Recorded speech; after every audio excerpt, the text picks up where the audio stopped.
Bon, c'est classique. On va dire que le fait que je diffuse des épisodes de manière sporadique, c'est un peu ma marque de fabrique, d'accord ? C'est genre voulu. On est d'accord, on part sur ça ? Merci.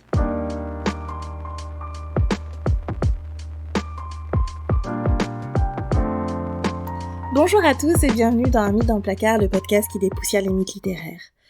Alors, aujourd'hui, on va se retrouver avec un texte beaucoup plus récent que les textes qu'on a l'habitude d'étudier, puisque nous allons étudier La Pigeonnette Blanche, une autre version de La Barbe Bleue, et que cette Pigeonnette Blanche est un conte qui est issu de la tradition pyrénéenne, et plus exactement des Pyrénées orientales. Donc ce conte, c'est un conte qui a été collecté par Gaston Mogard, qui a publié un recueil de contes appelé Contes des Pyrénées en 1955, dans lequel il a collecté des contes en allant dans des maisons et en demandant à ce qu'on lui raconte, et qu'il écrive lui en même temps, ces contes pour pouvoir les diffuser par la suite.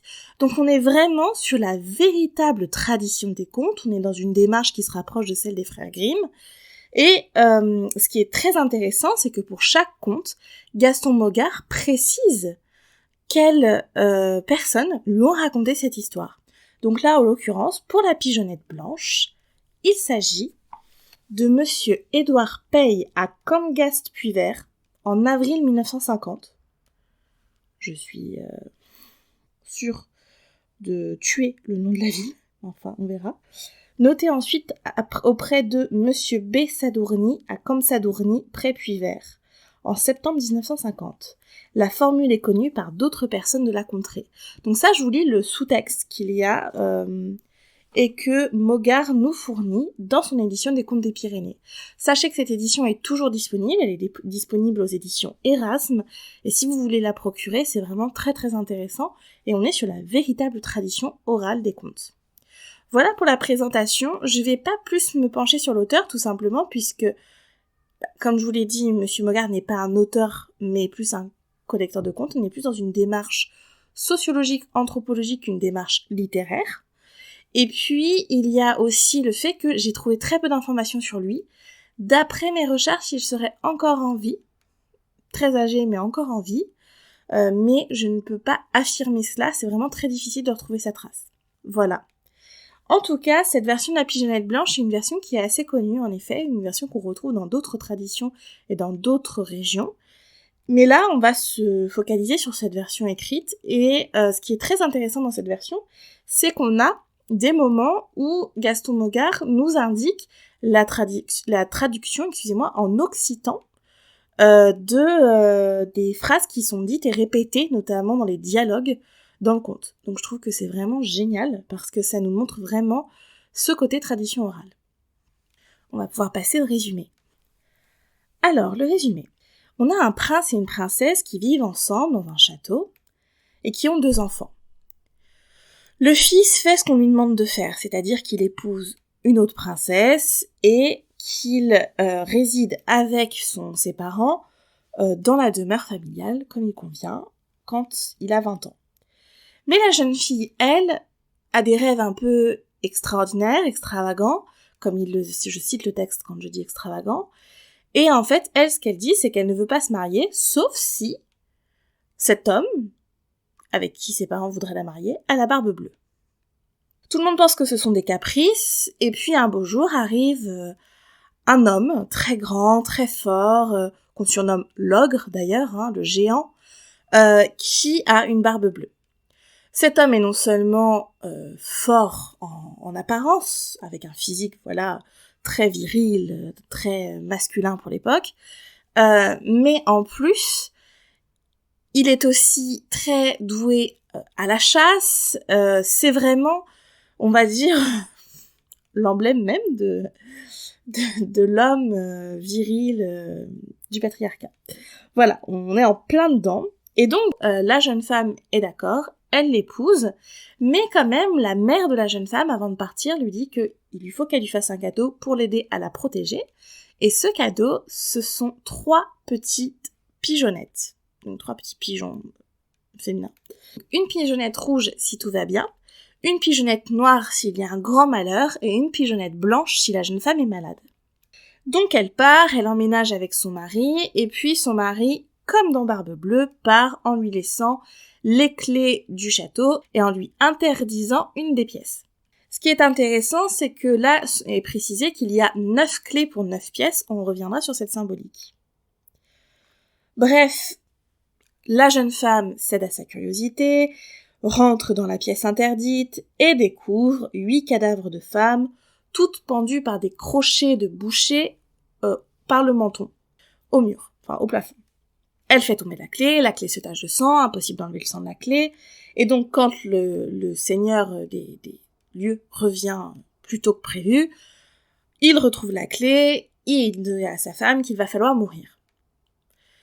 Sa femme, ce qu'elle fait, c'est qu'elle lui dit d'accord, et lui dit que pour mourir, il faut qu'elle aille revêtir ses habits de mariage. Et donc elle monte et elle envoie la pigeonnette noire auprès de ses parents. Et elle demande à la pigeonnette blanche de veiller au retour de la pigeonnette noire et de voir si les parents ont bien eu le message de leur fille. Et donc là va s'en suivre tout un jeu de réponses marqué par le déshabillement de la jeune femme. Donc en fait, l'ogre est en bas, il a une marmite, il fait bouillir de l'huile pour tuer la jeune fille. Il est là et vas-tu descendre? Et elle lui répond « Non, j'enlève ma chemise, non, je mets ma robe, je mets ma couronne. » Et en même temps, elle demande toujours à sa pigeonnette blanche, ne vois-tu rien venir? Et la pigeonnette lui répond non, jusqu'à ce qu'elle voit arriver 2 cavaliers qui sont le père et le frère de la jeune fille, qui arrivent. Et là, c'est une scène qui est un peu étrange, on pourrait penser que comme dans Barbe Bleue, ils arrivent, ils tuent le mari et c'est fini. Mais là, non. Le mari les voit arriver, hop, change de ton, et leur dit que c'est parfait, sa femme s'est mise sur son 31 pour faire un déjeuner tous ensemble et que c'est super, ils vont pouvoir festoyer. Tout le monde se met autour de la table, voilà.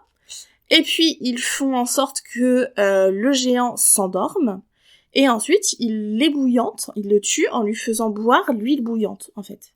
Et c'est ainsi qu'ils le tuent, et ils héritent du château. Et tout le monde vit très heureux, dans le meilleur des mondes.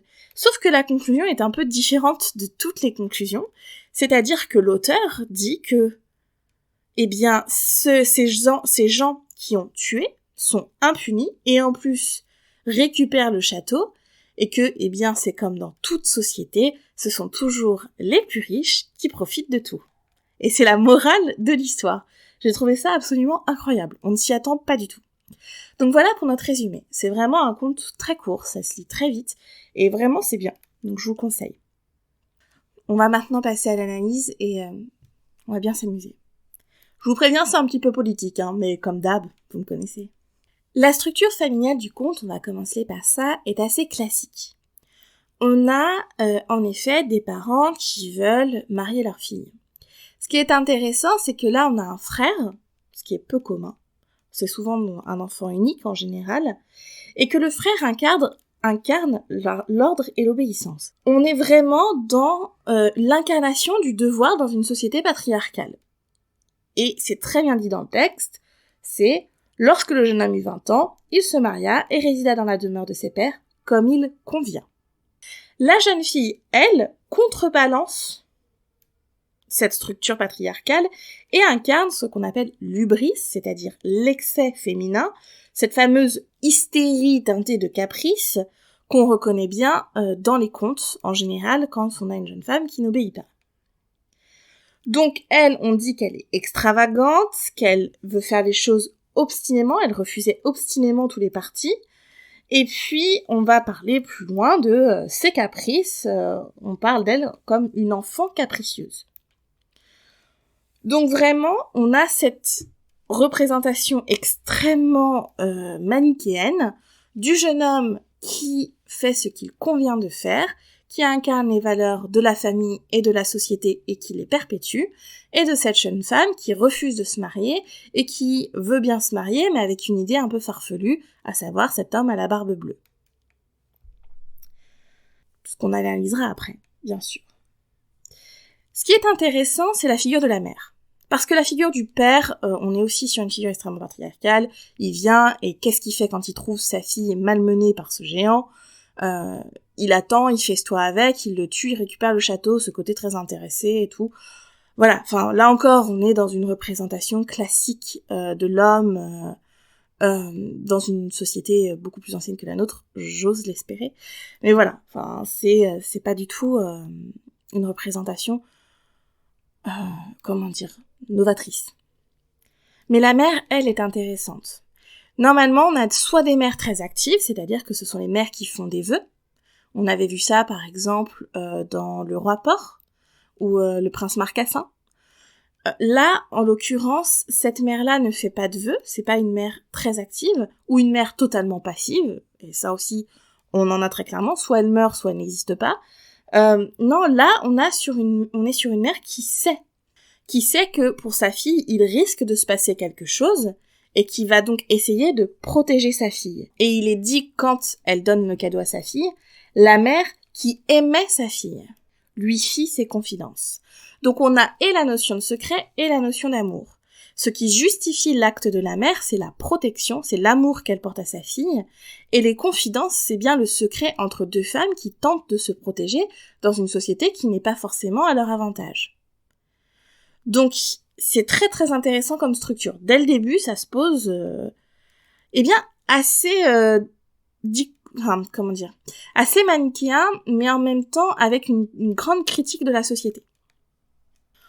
Quant à la Barbe Bleue, on n'a que des substantifs, pour le décrire, qui sont dans l'hyperbole, c'est-à-dire que on va toujours souligner sa supériorité et l'idée d'appartenance, c'est-à-dire que c'est lui qui va avoir un pouvoir sur les gens et qui va avoir une certaine capacité à posséder les gens, donc on parle de maître, de seigneur. On dit bien que il est un géant, voilà, on le rappelle, et on rappelle que son aptitude qui ressort le plus, ce en quoi il est le plus doué, c'est la chasse. Donc, dès le début, Barbe Bleue se pose comme un prédateur et comme incarnant toutes les valeurs que l'on cherche dans un homme, c'est-à-dire un homme capable de chasser et protéger normalement sa dulcinée. Ça ne va pas être le cas là, en l'occurrence, puisqu'il va plutôt la tester. Ce qui est intéressant, c'est que la jeune femme, quand elle se marie, est souvent appelée la dame, sa femme, on va dire donc lui, il l'appelle femme, enfin voilà. Mais il y a un moment quand même où on précise qu'elle est la châtelaine.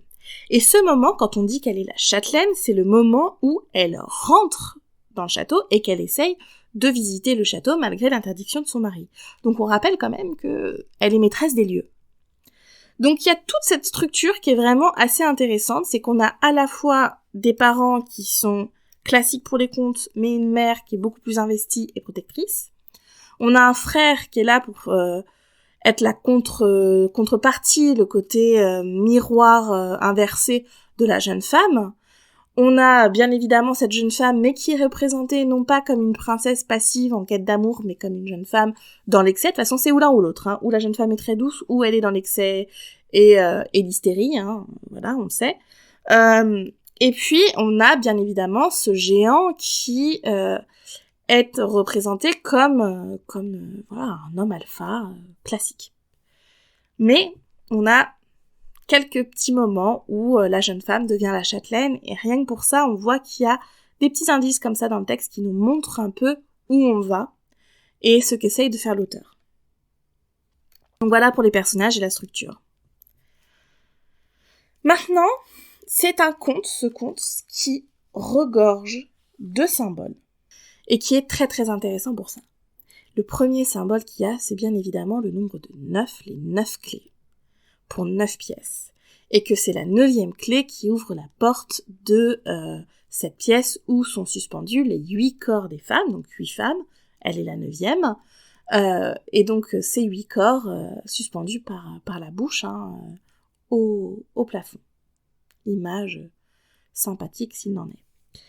Donc, les 9 clés et les 9 pièces correspondent bien évidemment aux 9 cercles de l'enfer, tels qu'on peut les voir dans la Divine Comédie de Dante. La clé tourna, la porte s'ouvrit. la princesse vit un grand grasal rempli de sang. Elle leva les yeux, la clé lui glissa des doigts, car en dessus, se balançant dans la pénombre, elle vit 8 cadavres de femmes, toutes pendues à des crocs par le menton. Elle eut néanmoins la présence d'esprit de ramasser l'aubier taché de sang et de pousser la porte. Mais elle eut beau frotter la clé, la tache de sang persistait. Elle attendait, anxieuse, le retour du maître. Et l'anxiété devint frayeur. Ces 9 cercles de l'enfer, ce sont, comme vous le savez, Virgile est en voyage avec Dante, et ils vont chacun, pénétrer au sein du royaume des enfers, avec, vous savez, cette fameuse porte des enfers, avec au-dessus cette inscription « abandonne tout espoir, toi qui entres ici ». Alors, c'est aussi en italien, mais je pourrais pas vous la sortir en italien. Mais donc voilà, eh bien, cette signification, c'est que cette jeune femme, quand elle rentre dans le château, doit aussi abandonner tout espoir, et telle Virgile, accompagnée par Dante, elle seule va devoir traverser les 8 pièces, les 8 cercles de l'enfer, avant d'arriver au cercle final, le 9e cercle, qui est censé renfermer le diable. Alors là, ça ne renferme pas le diable, mais ça renferme la preuve que son mari est le diable, que son mari est un monstre, que son mari est tout simplement un meurtrier complètement atteint, parce qu'on n'est même plus sur le meurtrier basique, on est sur un tueur en série classique. Sympathique. Il y a déjà cette première signification, et clairement, on a une association entre le diable et le géant, et puis entre la femme et ce parcours initiatique au sein des 9 cercles de l'enfer, qui symbolise ces 8 pièces comme une descente, en fait, aux enfers, et cet enfer est représenté par ces corps de femmes accrochés au plafond et cette bassine centrale remplie de sang. Voilà. J'espère que vous avez passé une bonne journée, sinon. Très sympa. Je ne repars pas sur le motif de la clé, ça ne sert strictement à rien, on en a déjà parlé. Mais maintenant, on va parler du motif des oiseaux. On en a déjà parlé aussi, les oiseaux, c'est vraiment un motif normalement de liberté. Mais aussi, l'oiseau, c'est celui qui est annonciateur d'événements tragiques, l'oiseau de mauvais augure. Et comme je vous l'ai déjà dit, à l'époque, on analysait les vols d'oiseaux dans le ciel pour avoir des présages. Il y a aussi toute la légende autour des corbeaux de la tour de Londres, blablabla, blablabla, blablabla. Donc les oiseaux, ce sont souvent des créatures qui peuvent prédire l'avenir et qui symbolisent soit un avenir positif, soit un avenir négatif. Et bien évidemment, on a aussi la représentation la plus classique de l'oiseau en termes de symbolique, c'est cette colombe blanche qui rapporte un rameau d'olivier à Noé pour lui symboliser que la terre est de nouveau apparue après le déluge. Et bien là, ce qui se passe, c'est qu'on a 3 oiseaux de 3 couleurs différentes, un oiseau rouge, un oiseau blanc et un oiseau noir. C'est quand même déjà pas commun d'avoir un oiseau rouge. Enfin, je veux dire, à part un rouge-gorge, une pigeonnette rouge, c'est pas quelque chose qu'on voit tous les jours. Eh bien, cette pigeonnette rouge, on n'en parle pas. Puisqu'elle symbolise le bonheur, puisqu'elle symbolise l'amour, d'accord, on n'en parle pas. Elle n'apparaît plus, elle est mentionnée une fois et on n'en parle plus. En revanche, on parle des 2 autres oiseaux, la pigeonnette noire et la pigeonnette blanche. La pigeonnette noire qui informe et la pigeonnette blanche qui guette. Pourquoi une pigeonnette? Pourquoi pas des pigeons? Pourquoi, dans cette tradition orale des Pyrénées orientales, ce qui sauve la jeune femme, et ce qui lui permet de mettre en place son stratagème et de gagner du temps, c'est un oiseau féminin offert par sa mère. De temps à autre, ces cris ébranlaient la maison, et les coups de pelle marquaient le temps comme le tic-tac d'une horloge. As-tu fini là-haut? Et sa femme au premier. Laissez-moi revêtir la chemise nuptiale. En cette heure fatale, pigeonnette blanche, ne vois-tu rien venir? Je vois le soleil et le vent.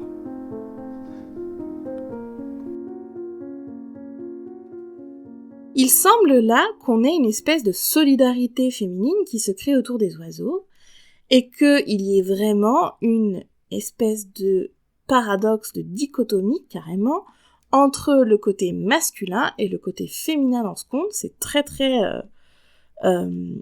nettement coupé, et les auteurs, enfin en tout cas ceux qui ont raconté les contes, ont clairement choisi de garder ce motif de la pigeonnette, qui est l'allié de cette jeune femme.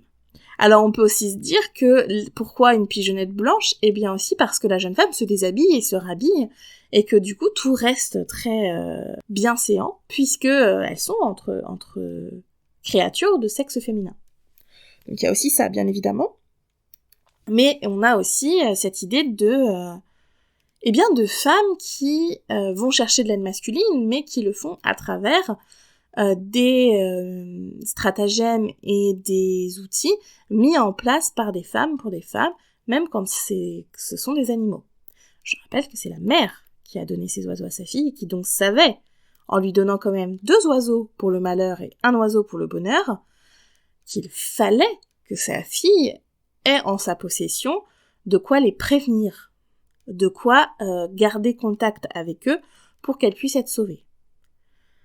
Donc en ça, c'est très très intéressant, et c'est assez politique dans un sens, puisque on est sur un conte où la jeune femme capricieuse, et on va en reparler, est en fait protégée par sa mère et réussit à s'en sortir grâce à l'ingéniosité de sa mère et à la fidélité de ces 2 petits oiseaux qui sont de sexe féminin.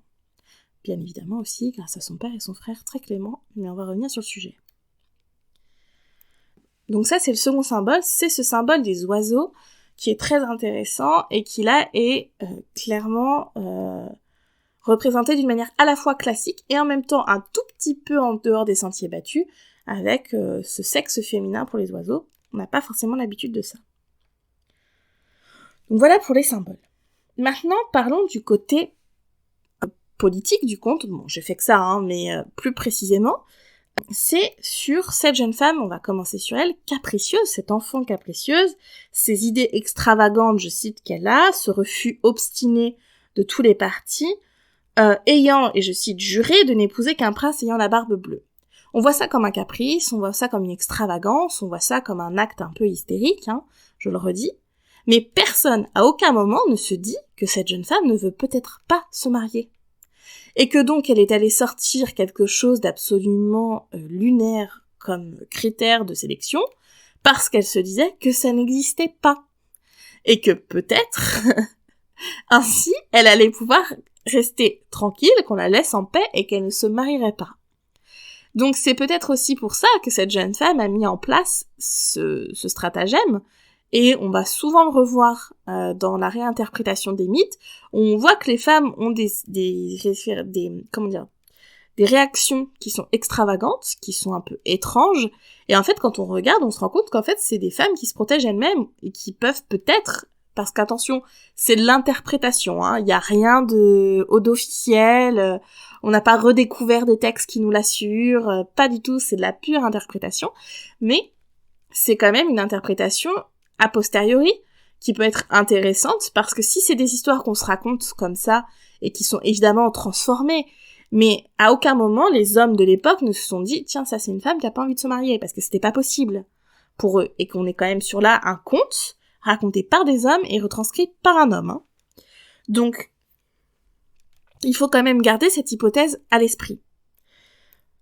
Deuxième chose à garder à l'esprit, c'est que on a donc cette espèce de sororité, mais qui là est dans le lien mère-fille et avec les oiseaux, qui va venir créer un noyau très dur, mais je vais pas revenir sur le sujet, on vient d'en parler, et qui clairement place la femme comme quelqu'un de rusé, déjà, mais alors ça c'est toujours le cas, si une femme peut s'en sortir, c'est par la ruse et non par la force, et là c'est clairement le cas, ce stratagème de la jeune fille qui gagne du temps, en enlevant chaque vêtement et en énumérant chaque vêtement qu'elle enlève et chaque vêtement qu'elle remet, ce n'est ni plus ni moins que Pénélope qui tisse sa toile, la défait le soir, pour éloigner les prétendants en attendant qu'Ulysse rentre à Ithaque, voyage qui lui a pris des années à Ulysse, eh bien elle a fait ça en attendant que son mari rentre pour se préserver d'un mariage dont elle ne voulait pas, puisqu'elle était amoureuse de son mari et qu'elle était persuadée que son mari allait rentrer. Alors là encore, les réinterprétations féministes vont dire que peut-être aussi qu'elle ne voulait juste pas se remarier et qu'elle n'avait pas forcément envie que Ulysse rentre, mais ça c'est encore autre chose, mais dans tous les cas, on est sur un stratagème de préservation de son intimité, d'accord, et de sa vie. Et ça, c'est classique chez les femmes, dans les histoires, dans les contes et dans les mythes. Donc là, ni plus ni moins, c'est ce qui se passe. Et ce sont en général des femmes qui sont célébrées, des femmes qui sont reconnues pour leur force, leur intelligence, et pour être des femmes spéciales. Donc là, ce qui se passe, c'est vraiment que cette femme se distingue. Et on est vraiment sur un conte qui nous met devant les yeux une jeune femme qui sait ce qu'elle fait et qui sait comment se préserver, qui a besoin de la force de ses frères parce que elle est seule face à un géant et que les frères ont eux aussi, frères et pères, ont eux aussi besoin de la ruse, on va en reparler pour pouvoir tuer le géant, mais mine de rien, le stratagème qu'elle met en place, elle le met en place seule, et elle réussit à se sauver en gagnant du temps, très clairement. Voilà. Donc ça, c'est pour le côté féministe du conte.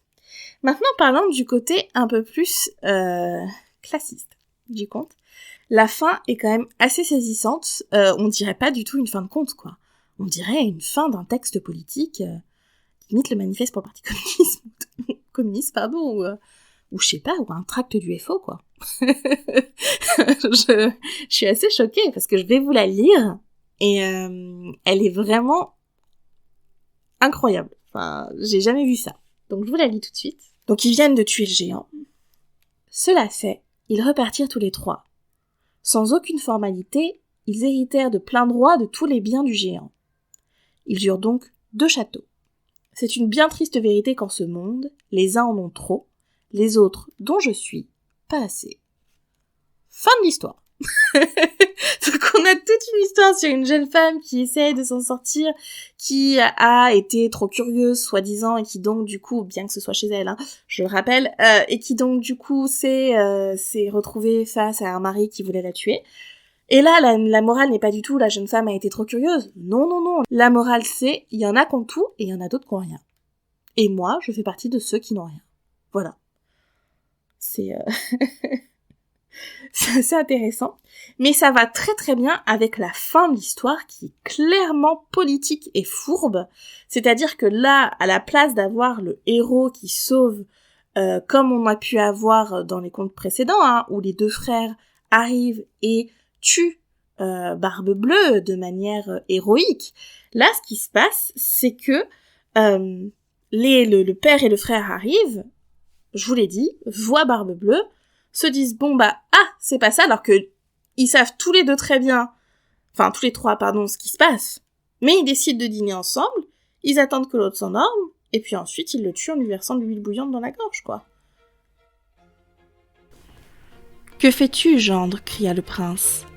Vous arrivez à point, répondit le géant sans perdre son sang-froid. C'est parfait.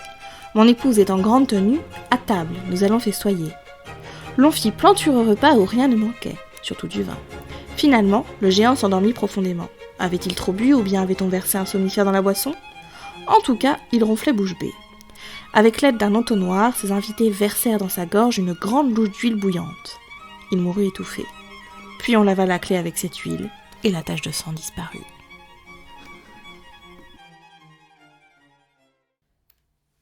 Cette fin, elle est donc très fourbe, et elle est à l'opposé des fins héroïques dont on a l'habitude. Là, on est encore sur du stratagème. Or, le stratagème, ça n'est pas l'apanage du héros, quoi. Le stratagème, c'est l'apanage soit de la femme, soit de l'anti-héros, et la figure même de l'anti-héros, c'est Ulysse. On parlait de l'Odyssée juste avant avec Pénélope, et bien parlons de son mari. Ulysse, c'est celui qui, au lieu d'avoir des stratagèmes, justement d'avoir des techniques qui sont frontales de héros, comme les Achilles, c'est-à-dire que Achille se bat, regarde l'homme qu'il va tuer droit dans les yeux et se bat avec lui et risque sa vie. Ulysse, lui, a toujours des ruses, c'est d'ailleurs son surnom, Ulysse au mille ruses. Il a des ruses et il va toujours essayer de s'en sortir, non pas par la force, mais par l'esprit. Et ça, c'est l'anti-héros. Le héros s'en sort par la force, qui est jugé noble, qui est jugé franche, honnête. Alors que la ruse, c'est censé être un mensonge, hein. On n'est pas censé faire ce genre de choses.